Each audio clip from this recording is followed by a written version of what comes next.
Buenos días o buenas tardes para todos y todas.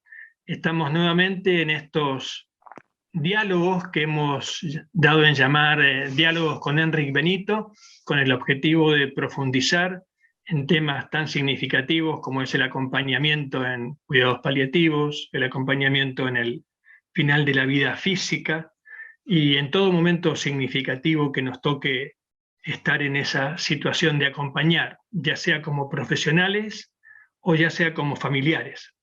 Entonces, damos la bienvenida nuevamente a Enric, agradeciendo también a las organizaciones que hacen posible estos encuentros. Por un lado, Reuno Salud, la red humanista de noticias en salud, y la organización Al Final de la Vida, que colabora con toda la parte técnica y el alojamiento y la organización de estos encuentros. Así que agradecidos por este nuevo encuentro, damos la bienvenida a Enric Benito. Buenos días, buenas Hola. tardes, Sí. Enric. En España son buenas tardes, Víctor. Me alegro de estar aquí de nuevo contigo porque veo que parece que, bueno, están gustando algunos de nuestros vídeos y está teniendo mucho impacto y a mí me parece que da sentido al esfuerzo de estos encuentros. O sea que no sé hoy qué quieres que hablemos, pero estoy a tu disposición. Mira, en el último encuentro que tuvimos, mencionabas un informe que, si no mal recuerdo, había sido escrito en el año 2022, ahora en febrero, de la publicación de Lancet, donde había un trabajo de una comisión sobre este tema del buen morir o de la muerte. ¿Podrías hacernos alguna aproximación a ese informe que lo mencionabas como importante o significativo? Sí, sí, es decir, la revista Lancet es la revista más prestigiosa y más antigua de medicina en Europa. O sea, digamos, es un poco la Biblia donde se publican las cosas importantes, los descubrimientos científicos, etc. Y ahí hay un grupo de expertos que se plantean hacer un informe, que no es un artículo sencillo, sino que es un informe que tiene casi 50 páginas, para retomar y reconducir y volver a, digamos, colocar el tema del proceso de morir en el entorno sanitario o en el entorno humano de una forma un poco más sabia. Y empieza diciendo que el fundamento de esta comisión, lo que les ha movido a estos expertos internacionales de diferentes países a reunirse para elaborar ese documento, es el desequilibrio que existe hoy en la sociedad actual, en el siglo XXI, en el tema de la muerte.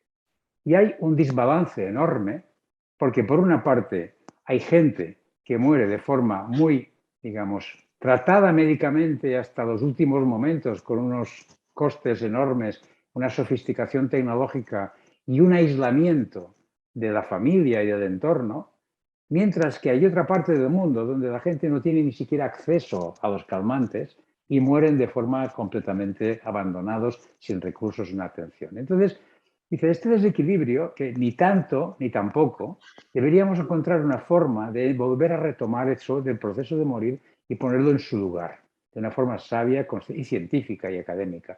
Y dan unas normas, una serie de criterios que me llaman mucho la atención porque uno de ellos, bueno, ellos evidentemente están en contra de medicalizar el proceso de morir. O sea, el proceso de morir no es un proceso, no es una enfermedad, es en fin, es un proceso natural, es un proceso humano, es un proceso. Entonces, medicalizar eso y además hace referencia precisamente a la epidemia de COVID, que ha hecho todavía, ha empeorado, porque ha sustraído del entorno familiar los pocos que pueden morir en casa, se han llevado al hospital y han sido atendidos por unos médicos que iban escondidos detrás de unas escafandras y a los pobres familiares podían ver solamente a través de la tecnología de los móviles o las tablets.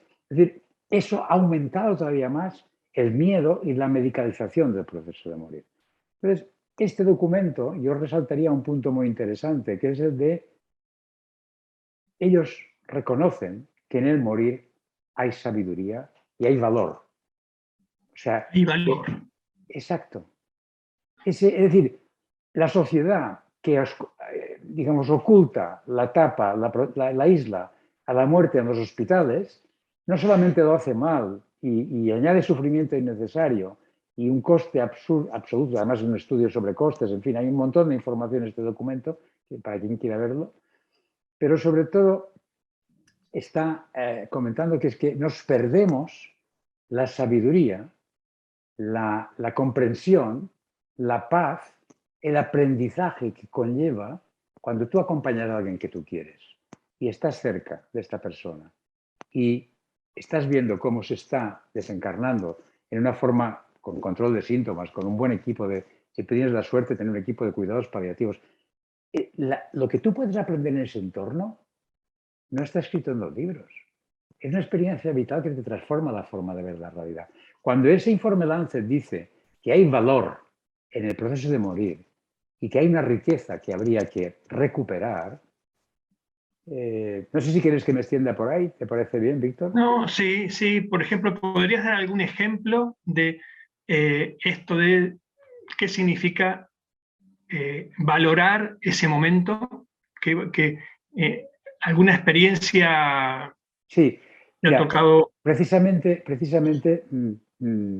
me ocurre que estos vídeos que la gente ve, después algunas personas me contactan para poderme compartir la experiencia que han tenido, que ha sido algo que les ha sorprendido y que no acaban de entender. Me ha ocurrido muchísimas veces. Tengo muchos ejemplos y puedo citar el último de hace una semana. Pero, Por favor.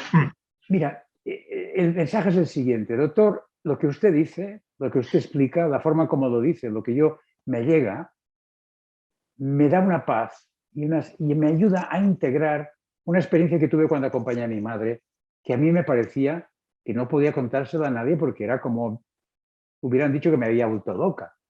Porque estoy perdiendo a mi madre se está yendo, mi madre tiene 61 años, yo tengo 31, es una mujer joven que hace poco que me contactó, y dice, y mientras tanto tengo la tristeza, la añoranza de no tenerla, pero al mismo tiempo me ha dejado una herencia de paz, un aprendizaje de que la muerte no es para tanto, el haber comprobado y haber sentido que ella estaba bien, que yo estaba con ella. Yo resumiría diciendo, esa experiencia es un resumen de muchas otras muy parecidas y es, cuando yo me acerco a alguien que se va, que estoy muy vinculado con esta persona, que le quiero, que me siento cercana y no huyo, no me escondo, estoy con ella porque mi amor, mi ternura, mi afecto, mi compasión son mayores que mi miedo o que mi repulsión o mis pocas ganas de estar allí. Paso por encima de mis dificultades y me acerco. Cuando ella se va, pasan cosas para las que no tengo palabras para explicar, pero me transforma. Una experiencia que yo siento que esta persona se va de una forma pacífica, serena, me deja un legado también a mí, de serenidad, sobre todo de saber que he hecho lo que tenía que hacer, es estar con ella. Y eso me cambia la mirada. Y sobre todo cuando encuentro a alguien que pone palabras a eso y entiendo que no estoy loca, que no he tenido una experiencia rara, sino que, porque, Víctor, yo creo que lo que necesitamos, como dice el informe Lancet, es recuperar el mapa de este territorio, recuperar, digamos, el contexto cultural y social que hemos perdido. Porque en la medida que la muerte la medicalizamos, la aislamos, la llevamos a los hospitales y dejamos de verla, hay mucha gente que tiene 40 años y no ha visto morir a nadie. Experiencialmente no ha tenido la experiencia. Y cuando se acerca desde el miedo y la ignorancia. Cuando tú lo ves, lo vives y lo entiendes en un contexto donde se te enseña cómo va esto, cambia la mirada. Y esa experiencia, esa riqueza... Muy ejemplificador. Ahora, Enrique, en este acercamiento, en este estudio del territorio de la muerte o del proceso de morir que tú dices como enriquecedor,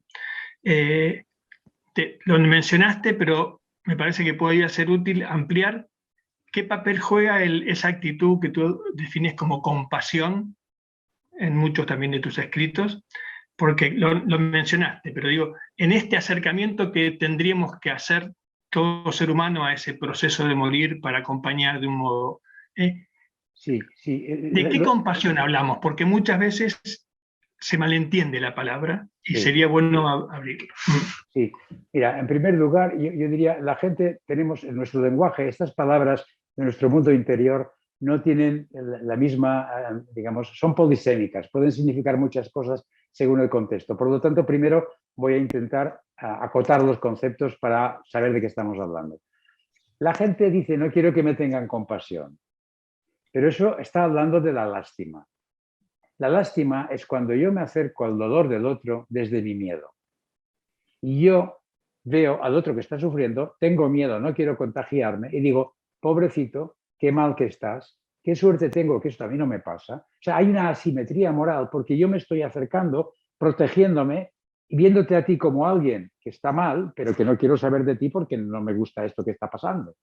Y tú, en tu fragilidad, tu vulnerabilidad, percibes a alguien que está asustado, que no quiere saber de ti y que te está tratando mal, porque te está mirando desde por encima del hombro.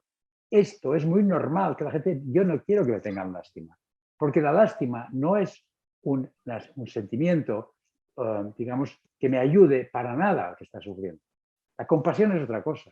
La compasión es cuando yo me acerco desde mi amor, desde mis ganas de ayudar, de mi interés por ayudarte a salir de tu malestar, porque desde la simetría moral, porque yo no me siento por encima ni por debajo. Tú estás mal ahora, pero a lo mejor yo estuve mal hace unos días, o eso que te está pasando me pasó a alguien de mi familia, lo conozco, me interesa, quiero ayudarte. Luego veremos un poco los componentes de la compasión, si quieres, pero la compasión, a diferencia de la lástima, es cuando, yo diría de forma muy resumida, es el nombre que toma el amor cuando se encuentra con el sufrimiento. Alguien sufre y yo lo veo, me acerco, me conmuevo. Entonces, si quieres, te puedo decir que el constructo que tenemos en paliativos, que hemos elaborado para poder compartir eso académicamente en las clases y en los cursos, es, en primer lugar, cualquier profesional sanitario, cualquier persona que tiene una relación, una profesión de ayuda, pero también un bombero y seguramente un maestro de escuela y mucha gente que se dedica a ayudar a los demás, tiene un corazón compasivo. O sea, es alguien que ha elegido una profesión para ayudar, para servir y para aliviar el malestar o el sufrimiento de los demás. Por lo tanto, esa es la plataforma y el valor que sostiene a todas las profesiones sanitarias, etc., ¿no? Lo que pasa es que esta compasión tiene que articularse en un contexto, luego hablaremos de las dos alas para acompañar, ¿no? Una sería la compasión, pero la otra sería la sabiduría, porque para poderme mover por este entorno no puedo ser compasivo si al mismo tiempo no tengo discernimiento para saber lo que me corresponde, lo que no me corresponde, cuál es mi competencia, qué puedo hacer y qué no puedo hacer. Porque la compasión... Sería algo del territorio, algo como conocer el territorio. Bueno. Bueno, vamos a verlo. Si quieres hablamos de compasión como las diferentes componentes. Mira, en nuestra cultura, mira, todas las tradiciones tienen un arquetipo, digamos, lo que es la compasión. En el budismo sería Avalokitesvara o Tara, en el hinduismo, en fin, en nuestra tradición cristiana, yo diría que hay un ejemplo muy claro, que es el del samaritano. Cuando tú escuchas, en un momento dado le preguntan a Jesús y dice, ¿cuál es la ley fundamental de todo eso que nos está? Dice, ama al prójimo como a ti mismo. Y alguien le pregunta, ¿quién es mi prójimo?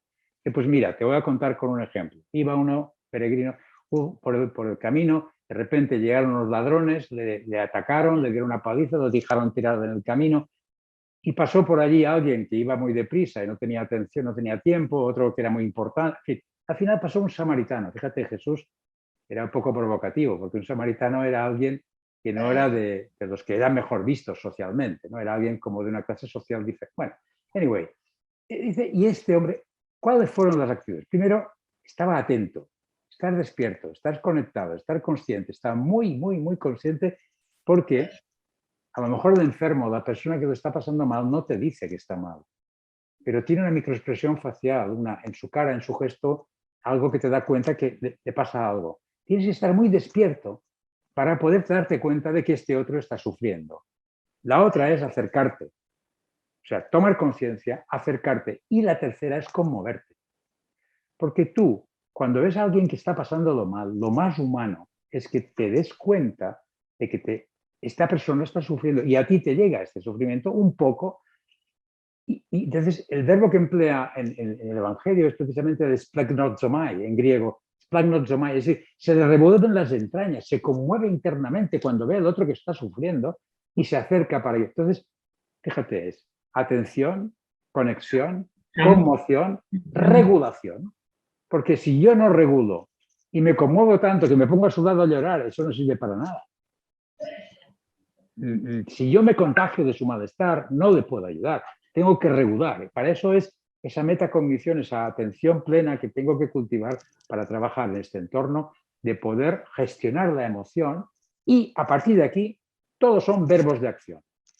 Se acerca, le lava las heridas, le pone vino, le pone aceite, lo sube al caballo, lo lleva a la pola. O sea, acción, acción. O sea, de alguna manera, la compasión, de forma resumida, diríamos, es emplear la cabeza y las manos movidas por el corazón para ayudar al otro a salir de su malestar, actuando en beneficio del otro, pero sin contagiarme del malestar, porque entonces no puedo ayudar, ¿no? ¿Y cómo lo hago para mantener esa ecuanimidad, esa paz, esa capacidad de ser? Pues con sabiduría. ¿Qué es la sabiduría? Pues mi capacidad de darme cuenta, de poner límites, de saber que no puedo arreglarlo todo, de que hay cosas que van a ocurrir que no dependen de mí. Y eso es muy importante, porque si tú eres muy compasivo, pero no eres sabio, te puedes quemar, te puedes sobreimplicar, te puedes involucrar mucho. Esa sería un poco la estructura básica de la compasión. Entonces, evidentemente, en el entorno del acompañamiento, en el proceso de morir, esa actitud de que me interesa lo que te ocurre, me acerco a ti, entiendo lo que te está pasando, voy a hacer lo que pueda para ayudarte, pero hay algo que al final no voy a poder resolver, pero no vas a estar solo. Cuando Jesús está en el huerto de Getsemaní y dice, velad conmigo, o sea, no me dejéis, porque esto que viene no me gusta nada y no quiero estar solo. Esa es la demanda más clara de alguien que está sufriendo, es velad conmigo, estad conmigo. No sé qué decir, pero es que no tienes que decir nada, tienes que estar presente, sin juicio, sin añadir contenidos, sin juzgar, sin decir lo que tienes que hacer, porque todo eso no sirve para nada. La presencia es otra de las herramientas fundamentales en el acompañamiento.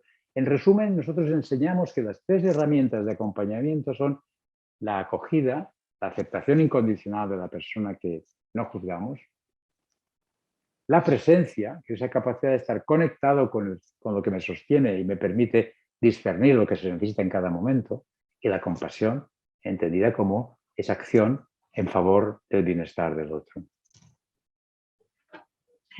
Fantástico para poder comprender eso que muchas veces genera malos entendidos, con esto de la lástima o con esto de no saber regular esa conexión con el otro que termina haciendo llorar junto al otro, al acompañante. Sabes que esto tiene nombre, porque, Víctor, incluso las personas, los sanitarios que sin herramientas personales de haber cultivado precisamente esa actitud de presencia y de compasión, se ponen a cuidar gente que lo está pasando muy mal, y es lo que ha pasado en el COVID.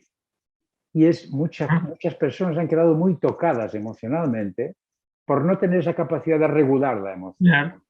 Entonces, esta sobreimplicación tiene nombre, y en psicología se conoce como, tiene un nombre que no es muy adecuado, se llama fatiga por compasión, pero yo creo que es mucho más adecuado el nombre de desgaste por empatía. Porque la auténtica compasión, la que está fundamentada en el ser que me sostiene, en la presencia que soy, esa nunca se agota.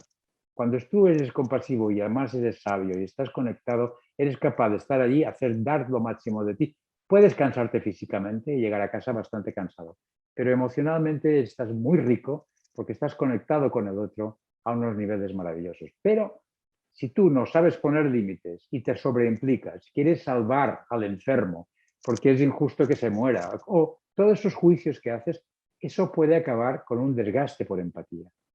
Entonces, es decir, que en esta misma explicación o ampliación de la explicación que da sobre la compasión y la presencia, estarían también las herramientas para poder ayudar a los profesionales de la salud que terminan cayendo en este famoso burnout o en este famoso fatiga de la Sí. empatía, fatiga de la compasión. Ahí está el secreto también para...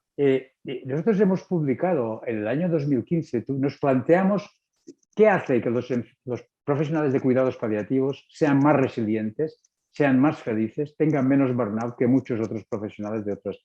¿Sabes? Por ejemplo, que los de cuidados intensivos, a los que se les muere el 10% de pacientes, tienen el doble de burnout que los de paliativos, que se muere el 100%. Claro, ¿cuál es el factor que determina que algunos paliativistas, unos más que otros, tengan ese factor de protección? Hicimos una investigación de campo y publicamos un artículo que es uno de los más citados en la bibliografía internacional, que se llamaba El mundo interior de los profesionales que trabajan con el sufrimiento. ¿Sabes cuál es la variable que determina que la gente sea más resiliente, más feliz, tenga más? Es el nivel de autoconciencia. Es decir, el nivel de autoconciencia. Es decir, yo puedo medir con herramientas, digamos, con cuestionarios, cómo yo voy de despierto por la vida, de atento, de conectado, ¿comprendes? Porque asumimos que todos vamos, no es verdad. Hay gente que está mucho más atenta, más despierta, más conectada que otra. Cuando yo voy medio dormido, por decirlo así, entonces tengo mucho más riesgo que cuando estoy muy conectado. ¿Cuál es esa capacidad de estar conectado, presente? Pues el truco está en la práctica espiritual que cada uno tenga para hacer eso. Sea oración contemplativa, sea meditación, sea yoga, sea qigong, sea reiki, o sea, whatever. O sea, no estoy haciendo publicidad de ninguna, pero tú, el recableado de tu cerebro para que tú puedas estar presente, sereno, conectado, consciente de lo que te corresponde y empático y compasivo, depende del grado de armonía interior que tú tienes como profesional. Los problemas de salud mental surgen precisamente cuando alguien está, digamos, trabajando en un entorno sin esa protección que te da estar conectado con la esencia de lo que eres.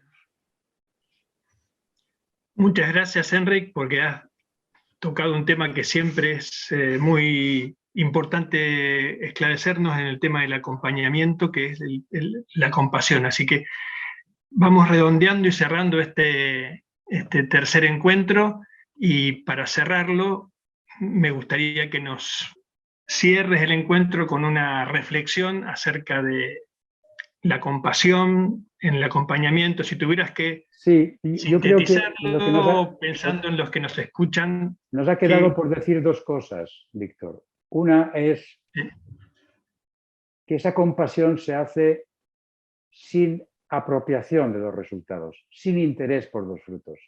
Es decir, cuando eres auténticamente compasivo, estás haciendo lo mejor que puedes, pero si va muy bien, no consideras que has sido tú que lo has hecho, y si no va tan bien como a ti te gustaría, no te sientes mal porque tú hiciste todo lo que podías.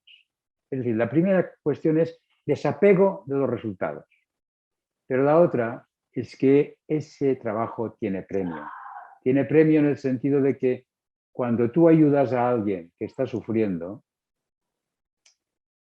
pasan cosas entre los dos. Mira, Martin Buber, que es un filósofo, dice, a Dios nadie le ha visto.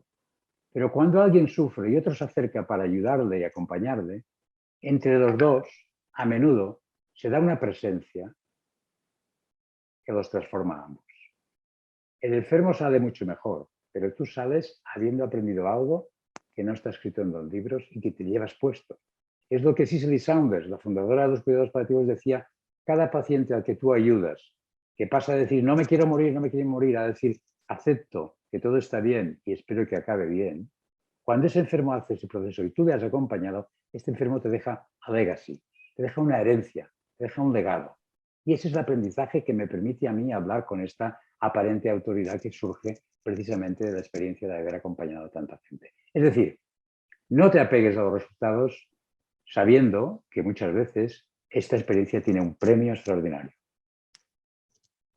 Enric, como siempre, muchas gracias por compartir esta experiencia en temas tan significativos para todos. Sí, efectivamente, Víctor. Yo creo que para resumir un poco podríamos decir que, como dice el informe Lancet, como remarca esa comisión de expertos y como también confirma la experiencia vivida con tantos casos de acompañamiento, en el final de la vida, en el proceso de morir, en estos momentos, hay valor hay sabiduría.